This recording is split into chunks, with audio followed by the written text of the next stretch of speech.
প্রিয় দর্শক, সাজ্জাদ কাদিরের শুভেচ্ছা নিন। এই মুহূর্তে আপনাদের সামনে কথা বলতে এসে ভারতে বাংলাদেশ বিরোধী জনরস বাড়ছে। কোন পথে যাচ্ছে দুই দেশের সম্পর্ক? আমরা এতদিন বাংলাদেশের মাটি থেকে ভারত বিরোধী বিক্ষোভ, ভারতীয় পণ্য বয়কট ইত্যাদি নানা রকম ক্যাম্পেইন দেখেছি, আন্দোলন দেখেছি, স্লোগান দেখেছি ইত্যাদি।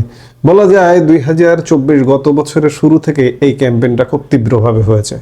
এরপর তো 5 আগস্ট গত বছর সরকার পতন হলো। সরকার পতনের পর থেকে আজকে 1.5 বছর যাবৎ বাংলাদেশ ভারত বিরোধী উত্তাপে উত্তপ্ত। কিন্তু এখন কি দেখছেন? এখন দেখছি আমরা ভারতের জনগণ গত 1.5 বছর যাবৎ চাপা ছিল। এই চাপা থেকে আর চাপা থাকছে না।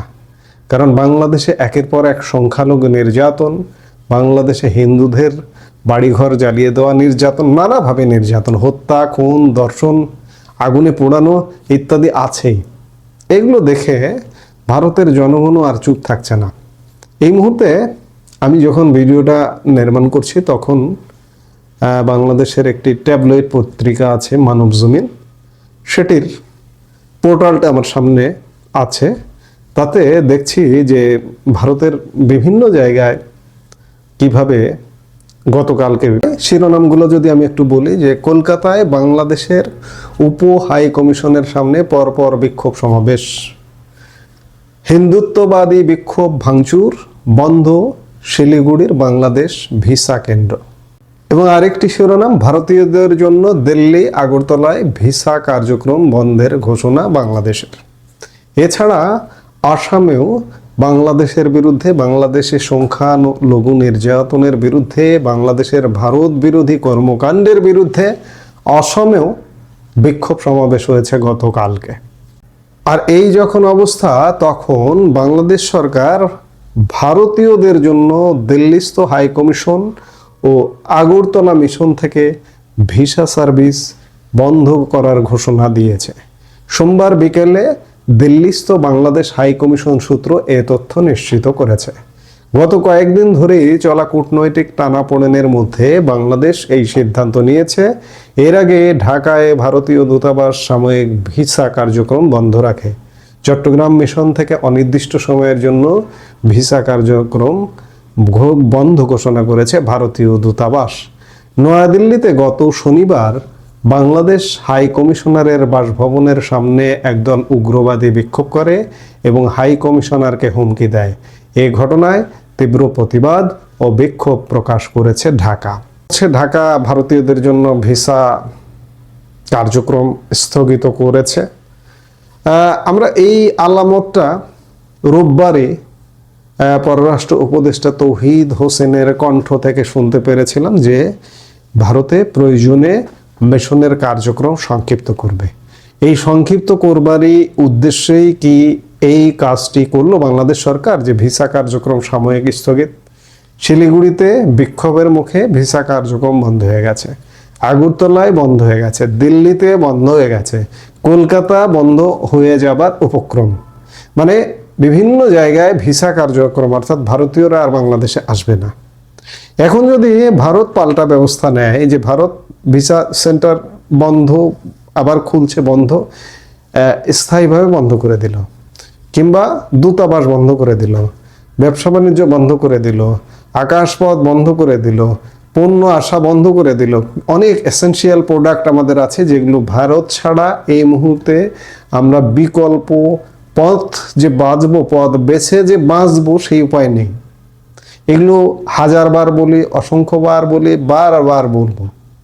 এবং বিকল্প পথ যদি আপনি নেনও, আপনি ভারতের বিকল্প গাড়ি কোথা থেকে আমদানি করবেন বলুন তো? এই যে পরিবহন গাড়ি যে রাস্তাঘাটে চলাফেরা করে, বাস ট্রাক, কোথা থেকে আমদানি করবেন? বিকল্প একটা জায়গায় একটা মার্কেট দেখান তো। চীন থেকে আমদানি করে কে কুলাতে পারবেন? এছাড়া আরো অনেক কিছু। এই যে আমি বারবার বলি, এই যে আমাদের পোশাক আশাকের তুলা সুতা কোথা থেকে আমদানি করবেন? ধরে নিলাম আপনি বিকল্প একটা জায়গা খুঁজে বের করলেন, খুঁজে বের করে যদি সেটা আমদানি করেন, তাহলে আপনি ভারত থেকে যেটা 100 টাকার মধ্যে আমদানি করতে পারতেন সেটা আপনার 120, 25, 30 টাকা লেগে যাবে অন্য জায়গা থেকে আমদানি করতে, এবং দীর্ঘ সময় লাগবে, এমন নানা রকম সমস্যার মুখে পড়বেন। আমরা জানি না ভারত যেটি বোঝা যাচ্ছে যে এখনো পর্যন্ত সহ্য করে আছে, এবং ধারণা করা যাচ্ছে এমন মেকানিজম চলছে যে নির্বাচন পর্যন্ত ভারত এটিকে সহনীয় পর্যায়ে রাখবে। ভারত অপেক্ষা করছে যে একটা নির্বাচিত সরকার, সেটা যে সরকার আসুক, আছে পছন্দের সরকার যদি আসে তাহলে তার সাথে খাপ খাইয়ে চলবার চেষ্টা করবে। আবার আমরা অনেকদিন ধরে বলে আসছি যে নির্বাচনটা হবে না, নির্বাচনটা ঠেকে যাবে, কিন্তু নির্বাচনটা ঠেকে যাবে, ঠেকে দেবেটাকে? সোজা কথা, নির্বাচনটা যে ঠেকিয়ে দেবে কেউ, এই ঠেকিয়ে দেবার মতো কেউ নাই। কাজে নির্বাচন হয়ে যাবে। ভারত নির্বাচন পর্যন্ত অপেক্ষা করছে যে নির্বাচনটা হয়ে গেলে কি হয়, তারপরে হয়তো পদক্ষেপে যাবে, তার আগে নয়। কিন্তু জনরোষ বাড়ছে, ক্ষোভ বাড়ছে, উত্তাপ বাড়ছে। এই ক্ষোভ উত্তাপটা বাড়াচ্ছে বাংলাদেশ সরকার, বাংলাদেশের অন্তর্বর্তীকালীন সরকার।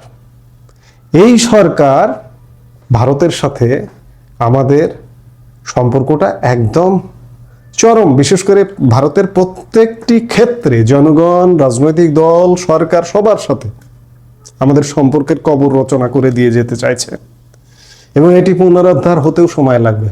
সোজা কথা, আমরা একটা খুব বড় ধরনের একটা সমস্যার মধ্যেই পড়ে গেলাম আসলে। এই সমস্যা আমার দেশে অভ্যন্তরীণ যেমন সমস্যা, ঠিক তেমনি কূটনৈতিকভাবে ভারতের সাথে সম্পর্ক উন্নয়ন, সম্পর্ক আবার আগের জায়গায় ফিরতে এটা আসলে কঠিন করে দিয়ে গেল। জীবনটা আমাদের কঠিন করে দিয়ে গেল। আমাদের জীবনটা আসলে সহজ জীবন ছিল। এই জন্যই বারবার মনে আসে, স্মরণে আসে যে আমরা আগেই ভালো ছিলাম। কিন্তু আগেই ভালো ছিলাম বলে লাভ কি? আমাদের আগের জায়গায় তো আসলে ফিরবার কোনো শক্তি নেই। আমরা নিশ্চয়ই সমস্যা থেকে উত্তরণ ঘটবো বা ঘটাবো, সেটি অবশ্যই সময় লাগবে। এই মুহূর্তে এ পর্যন্ত। সবাই ভালো থাকুন, সুস্থ থাকুন। আমাদের ভিডিওগুলো নিয়মিত পেতে সাবস্ক্রাইব করুন Sajjad Kadir and the legends YouTube channel, এবং লাইক, কমেন্ট, শেয়ার করে সাথে থাকুন।